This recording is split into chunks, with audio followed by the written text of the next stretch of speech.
And we are live. Good evening and welcome to the Anarchist News Review from Freedom Press, freedompress.org.uk, freedomnews.org.uk. I'm Freedom Editor Rick Gordon, joined tonight by Simon from Freedom Press. And our headlines: International Women's Day in London and worldwide. Two major demonstrations took place in the British capital on March 8th, one of them by a coalition of grassroots feminist and supporting organizations who called for an international women's strike. And around the world, from Melbourne to Istanbul to Florida, women and their allies came together against patriarchal oppression, economic justice, and state violence. In Britain, Spycops victims refused to give evidence in an open letter. Over 100 witnesses and groups involved in the undercover policing inquiry have signed an open letter in which they declare their refusal to hand in any evidence, given the inquiry's unreasonable deadlines for doing so. While its next hearings have been postponed by 7 months, those who were spied upon have not been given any more time to prepare their submissions. And climate protesters at the Court of Appeals, while nonviolent activists have had their sentences somewhat reduced, the message is clear: the days of lenience for conscientious disruption are over. Simon, let's have a look also at the political agenda up on high. We are sort of, yeah, over a week into the Labour government's, let's say, reciprocal Trumpism policies, and getting a bit more details of what these welfare cuts that are planned in order to increase the military budget are about. And it looks like first they came for the unemployed and now they're coming for the disabled. Yeah. I mean, obviously the big story, sort of setting all this up, all this in train, is the increase in defence spending, which is going to be used to justify, alongside the general "we haven't got any money," etc., cuts to all kinds of areas across the public sector. They're already talking about swinging changes to things like quangos and cuts to the NHS and not paying enough for teachers still, despite the fact that there's a huge shortfall in staff across both the NHS and teaching. And the ones who are almost certainly going to be hit hardest are going to be people who are currently out of work and who are on personal independence payments, That which, being in the UK the equivalent of a disabilities support yeah. scheme. And there's an interesting perspective to take on the British experience of incapacity benefits, as was personal independent payments, which have grown significantly, particularly in the post-pandemic era, but also pre-pandemic. There was an argument made after Thatcher destroyed the mining communities that incapacity benefit was kind of one of the ways that they palmed off high unemployment. And then they talked about it kind of becoming an ongoing thing where they said, well, people have gone into generational incapacity or generational joblessness. Um, and the current talking points around personal independence payments have a lot in common with that kind of language. There was a very interesting, albeit frustrating, Channel 4 documentary which went into some detail talking about the ways in which people who particularly are in mental health crisis lose jobs, go on to personal independence payments, and then languish on these because they don't have enough support, which is true to a certain degree. There is a problem where people get dumped onto these schemes. There's no way to realistically drag yourself out again without taking what are completely illogical risks. So, for example, if you pick up a job, which means that you are no longer eligible for the full package, but then you lose that job because you have a mental health crisis going on, you are then back to square one with personal independent payments, and it doesn't make any sense to take that risk necessarily. I mean, there's Um, a sense in which these kind of support schemes are being gutted in order to sort of return us to that situation of the reserve army of labor, right, where people are going to be ever more beholden to their employers, prepared to absorb a lot in order not to lose a job, because there is less and less, or more of a frayed support network involved for those situations. And that seems to be, a combination of structural and intentional.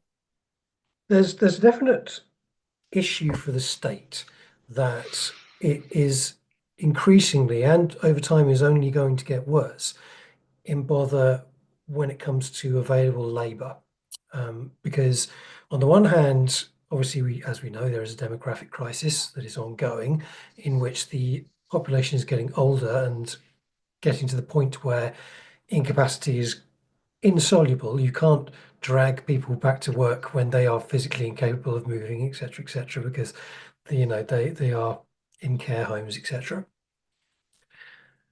But they've also cut off the possibility of bringing in people from outside. So, they've cut immigration and asylum policies, which means that the number of people who are physically capable and willing and able to be part of the workforce is increasingly a restricted one, with more pressure placed on it from the older population as a whole.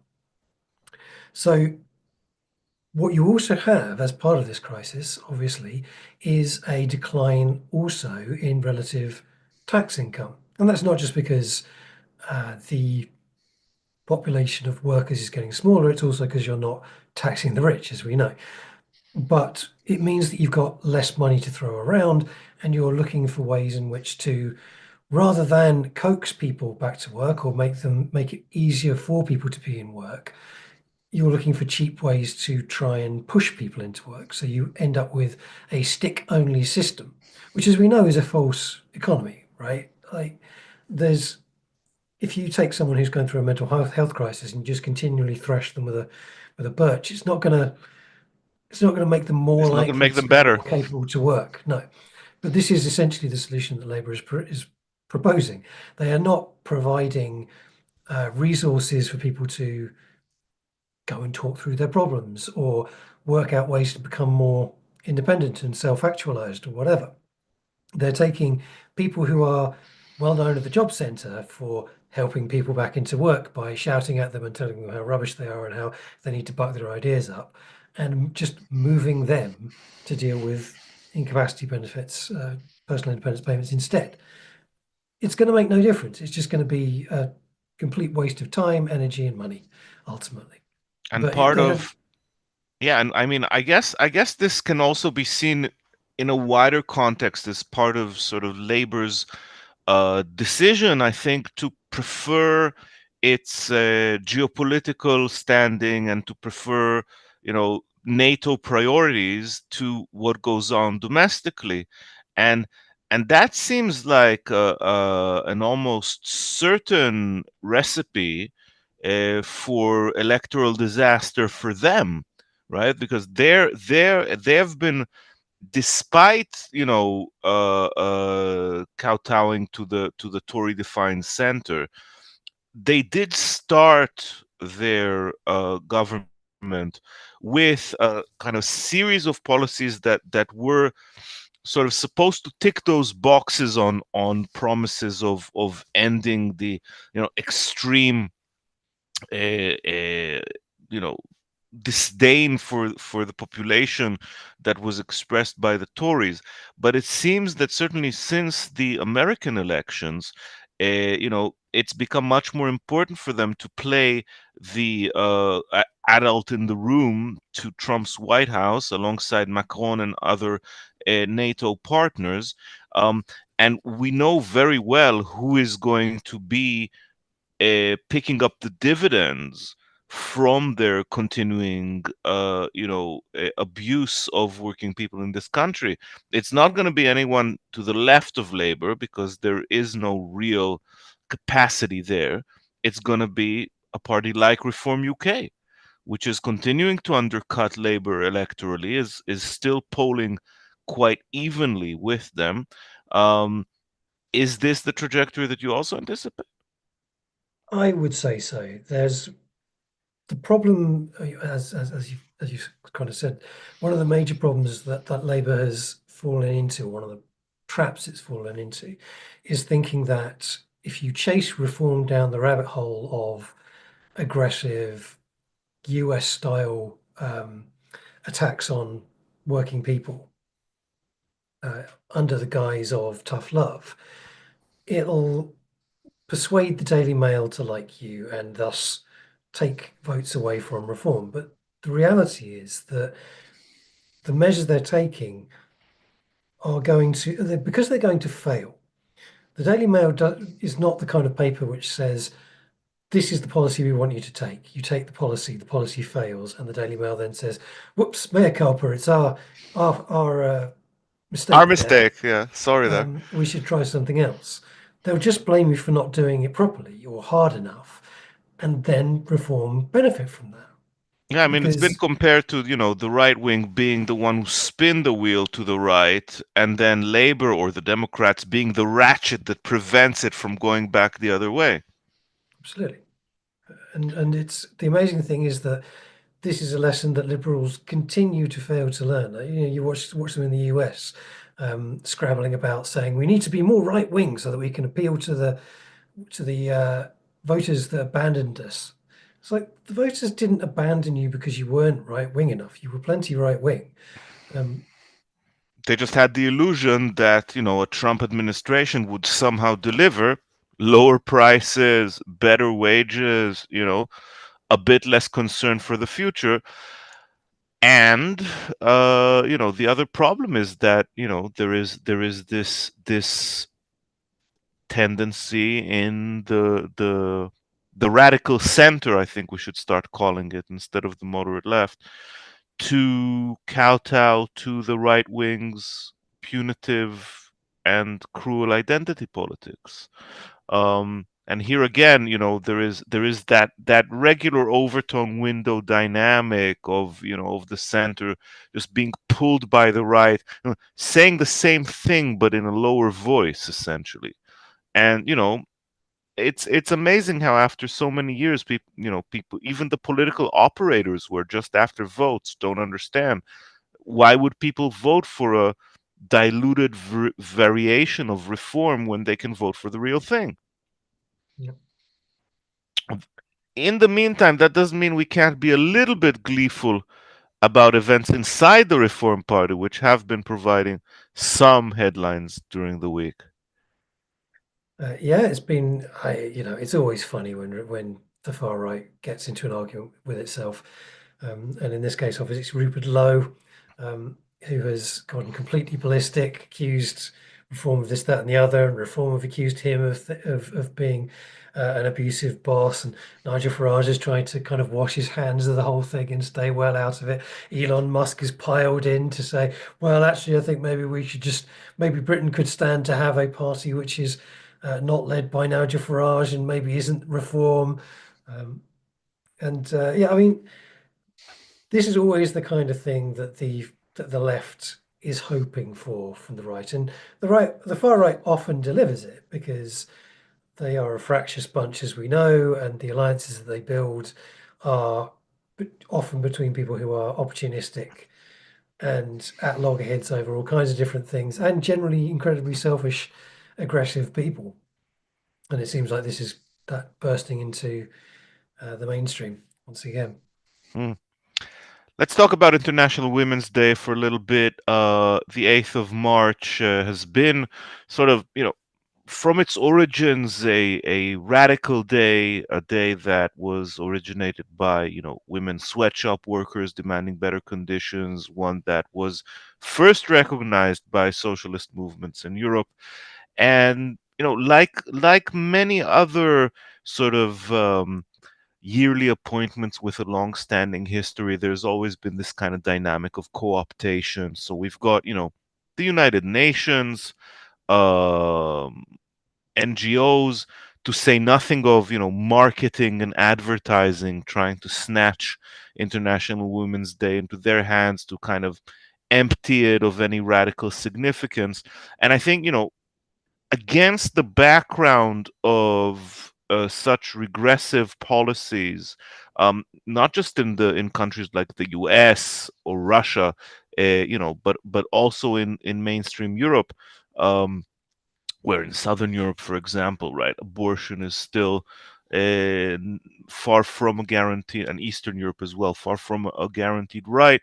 We have seen over the weekend, I think, a much more radical tone to many of the demonstrations, all embedded in the local context. It's worth mentioning, especially Turkey, where the government has taken this traditionalist line, declaring 2025 as the year of the family, is something that has been widely denounced by women marchers in Istanbul, and of course throughout the United States, where women's organizations have taken the opportunity to join the weekly protest appointments, for example, at Tesla dealerships that have been developing there.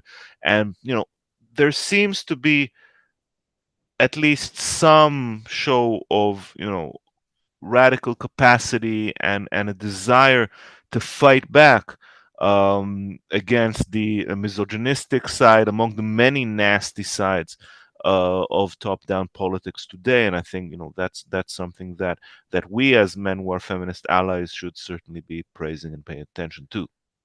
Well, and not just top down either. I mean, I think there's very good reason why militancy is rising. It's as much as obviously there's the focusing factor of the new US government. There's also been the ongoing and ramping up concern of particularly younger men, Generation Z most infamously, embracing a much more misogynistic set of views. People who are still um, largely loyal to and supportive of people like Andrew Tate, despite all of the horrifying things that they have allegedly done. Um,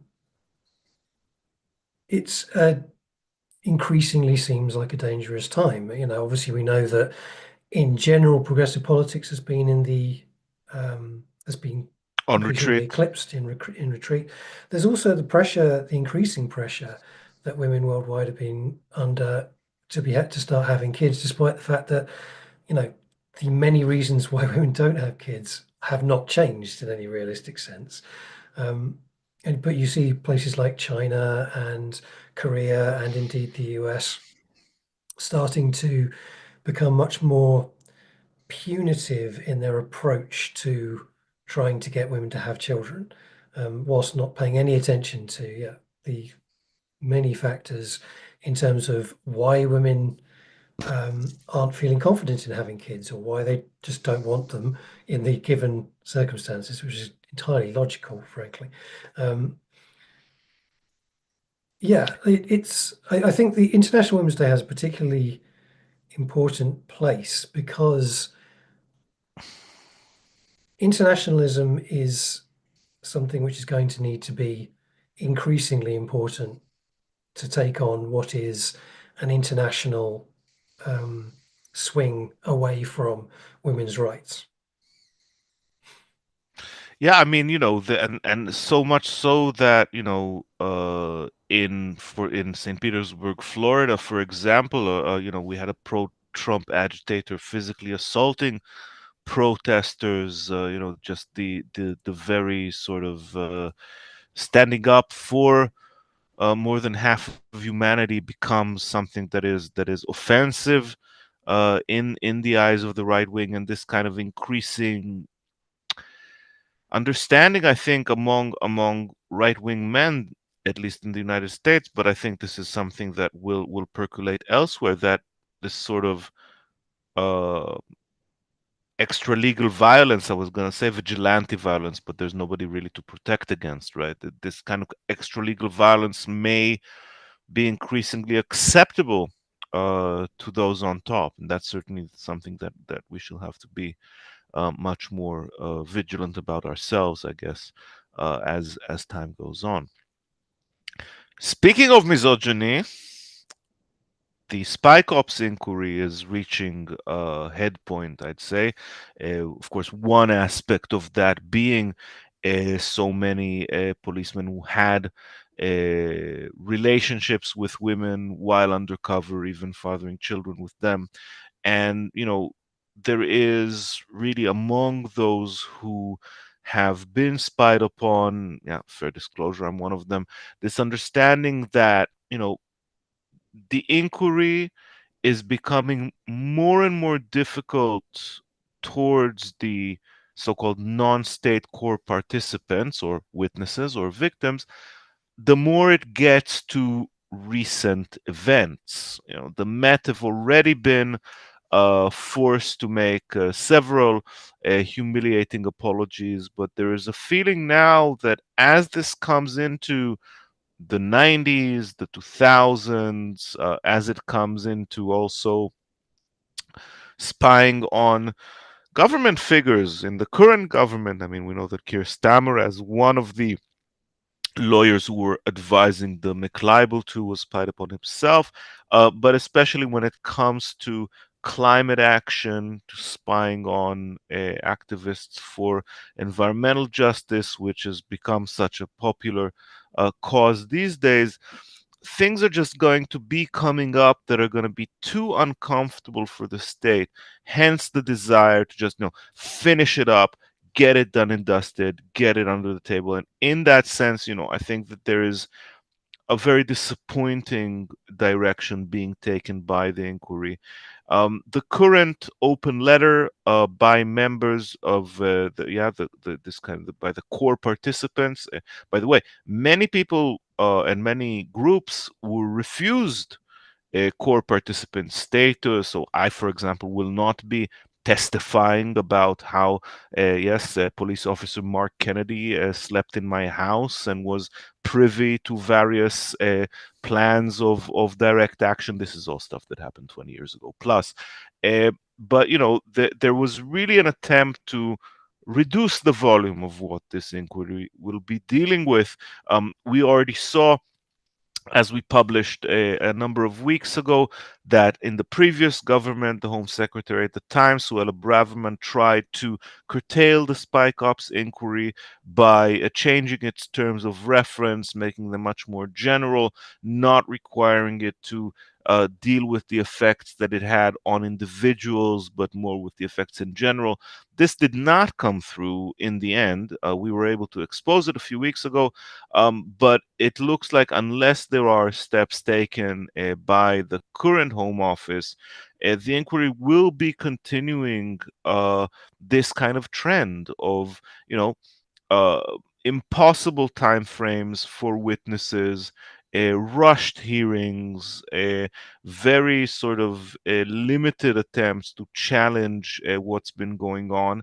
Um, we have not yet, had an official response to this open letter. At this point, core participants are refusing to submit their evidence towards tranches 3 and 4 of the inquiry, which are going to be dealing with, the 90s, the 2000s, and later, until reasonable deadlines are met. One concern might be that, the inquiry simply decides not to hear the evidence from those participants who have not managed to meet the deadline, and use this cynically as a way to, just rush through everything. Um, we will have to see what kind of response happens. I mean, I think, it's not revealing any secrets to say that among some of those involved in this scandal, there were never really very big expectations from this inquiry.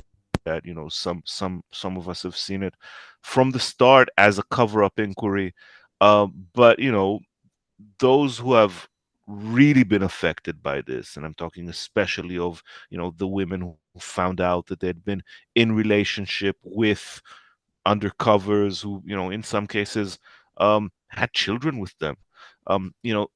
They just have to have some kind of fair disclosure, uh, simply in order to, be able to move on with their lives. And the callousness, I think, with which they have been treated, is indicative of the direction of travel, which is, very far from an attempt to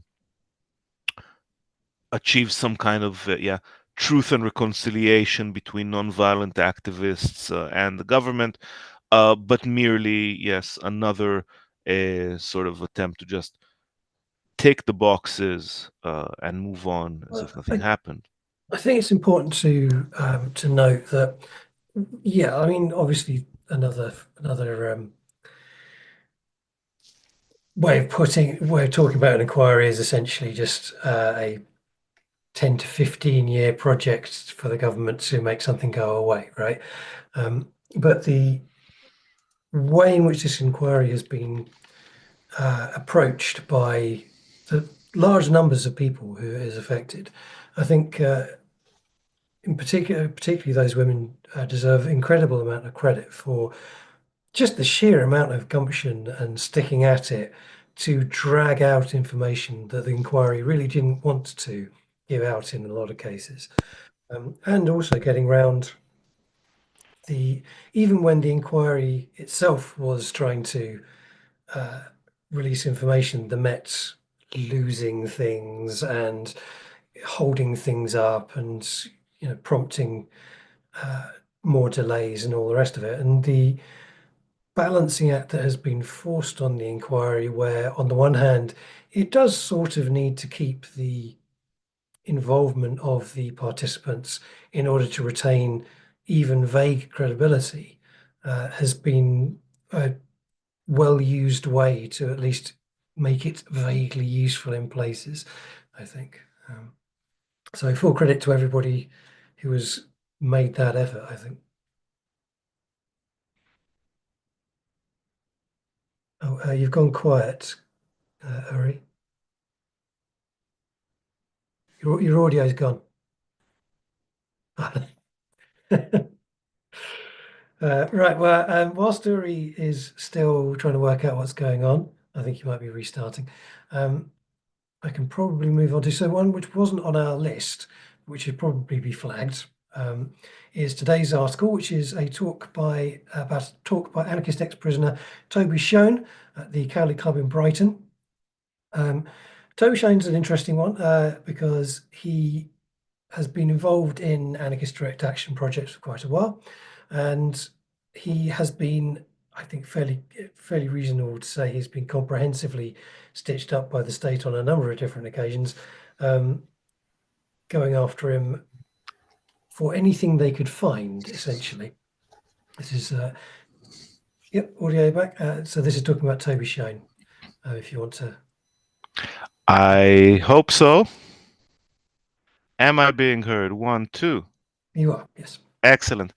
Yeah, I mean, I think, the fact that in the end they could only get Toby on drug charges speaks to the overreach of the police in this case. I mean, they really try to portray him as some kind of criminal mastermind, They although went there after was him no with real like evidence. they went after him with stuff which was designed specifically for drug lords, despite the fact that there was absolutely no evidence he had ever engaged in any kind of organized dealing at all. Yeah, I mean, this was an attempt also to portray it as, as some kind. I mean, it's a little bit like the more recent use of racketeering charges against the protesters against Cop City in Atlanta, and they used what they could get. I think they thought they would have a high-profile case, that would like blow open some supposed insurrectionary cell, but all they really had to go after was a website. Um, I think, and maybe this is the opportunity to anticipate, hopefully, an exclusive interview with Toby in the coming issue of Freedom Anarchist Journal. And I think, one of the inspiring parts of Toby's talk, which we reported about this morning, was how he discussed prison solidarity.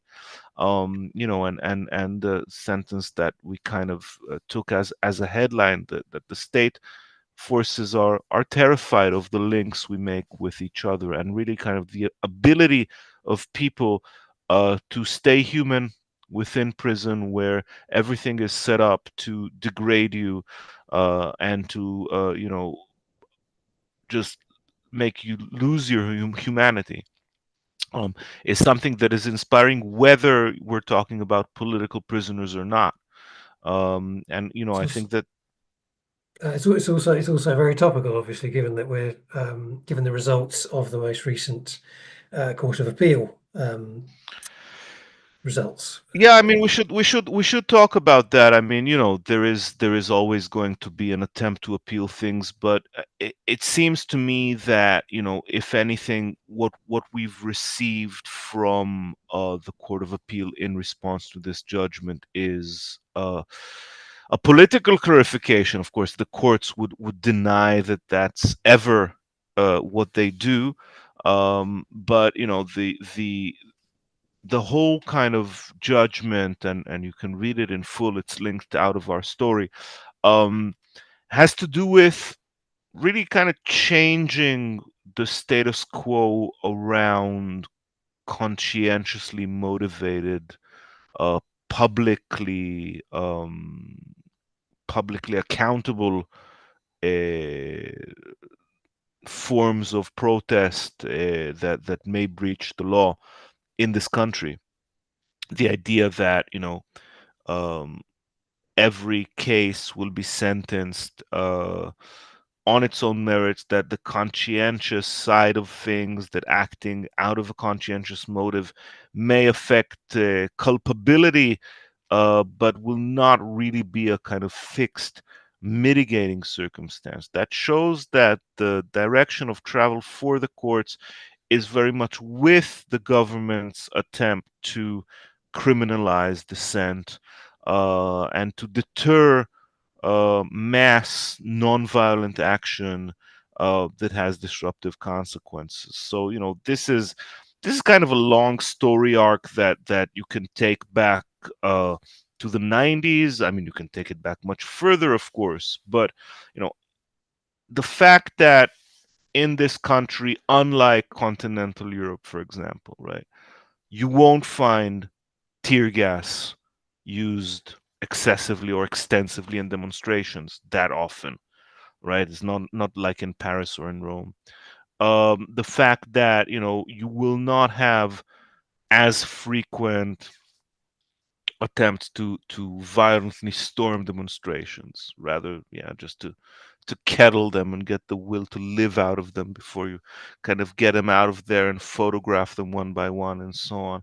Um, that's something that for years has marked Britain as a place which is at least a little bit more tolerant of radical politics. I mean, the old joke goes, "What is heaven?"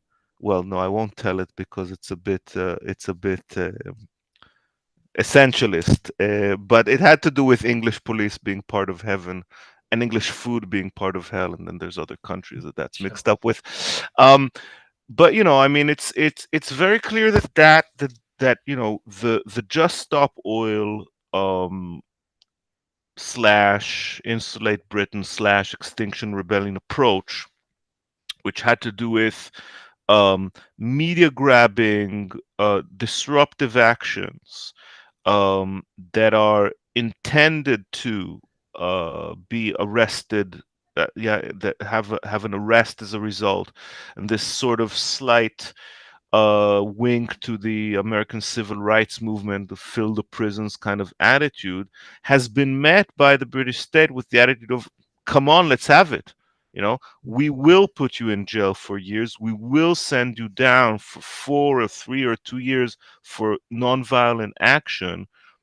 And then let's see what happens. And, obviously, this is going to mean that, the uh, XR tactic, which we have never been big fans of and never made a secret of that, is not going to be sustainable for the long run. Um, and that opens up two other possibilities, right? One is that people will be increasingly turning to unaccountable forms of action, um, to forms of clandestine action, to sabotage, as we have been seeing with increasing frequency in the continent, right? Where essentially a lot of it is doing the same things, just not waiting around to Well, get arrested. I would argue And we've the been seeing more of it in Britain as well. I mean, Palestine Action being a very good example is that they've stopped, in many cases, bothering to do the stuff where they just hang, like lock on outside a gate and then get themselves arrested because they now know if we do that, we're going to go down for years. So we might as well just go the whole hog and sabotage the entire place, right? Yeah, I But mean, there's these been things have some. consequences, Yeah, whether no, whether I or mean, not you agree with them, they have consequences. of course, there have been some cases where, alleged cutting of internet services and so on to corporations in Britain. So that's one direction. It's a direction that, of course, will carry much more danger for anyone who, you know, does that if they do get caught. But then, of course, the other direction, and I mean, those two might not be very mutually contradictory. In fact, is the building of mass movements, the building of community capacity, the building of grassroots networks that are able to actually offer a stronger basis for people from which to struggle. And I think, this is, I don't want to get into too much of a theory discussion here, but it seems to me that often this um, counterposition or juxtaposition that is created between clandestine action and mass movements, between, affinity group based and mass public based types of action is a bit artificial, in fact. And if we look historically, you know the kind of clandestine actions that there is concern of moving towards with this current legal climate has never been sustainable outside of a mass movement context. I mean, and on the other hand, a mass movement may very easily end up being co-opted or filling in the place of the state that it has retreated from, unless it has that militant, that radical edge that is often expressed through clandestine action. Now, this is, of course, an entirely theoretical discussion, and has a lot to do also with, what has become of British society, and where are those communities, where are those um, embedded grassroots networks, out of which any social struggle can happen. And I think, and we've said this before, that, a huge task here is always going to be a social task, right? Above and beyond anything to do with protests or direct actions or disruption or sabotage or whatever else. Um, Healing a torn up society, being able to have, a revival of genuine community relations, just on the level of getting to know one's own neighbors, and supporting each other and finding those commonalities, is going to be the groundwork task, whichever direction the more confrontational side of politics takes. Yeah. On the subject of community solidarity, we probably should do a shout out to the various anarchist black crosses, and suggest that for folks, given that there is a quite high likelihood that more people are going to be jailed in the years to come for lengthy sentences, it is worth getting in touch with, or indeed starting your own ABCs. There are how-tos out there. But ABC Brighton exists, ABC Bristol, care of Cabelli. ABC London has its own email, and also Haven Books, which runs out of Freedom Press itself, of course, is always happy to have support and donations and books, indeed. So worth getting in touch with them.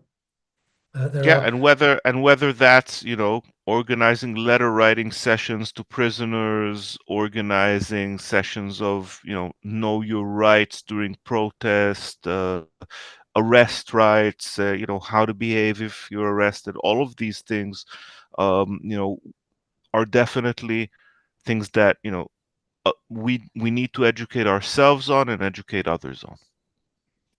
On that basis, of course, looking up the Green and Black Cross and the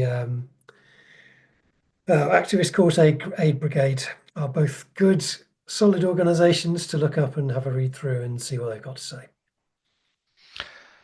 On that optimistic note, perhaps it is time to conclude our broadcast for tonight. So thank you everybody for joining us, and we hope that you will take advantage of some of the uh, cheat notes that we will post here in order to get more involved or inform yourself about what's going on.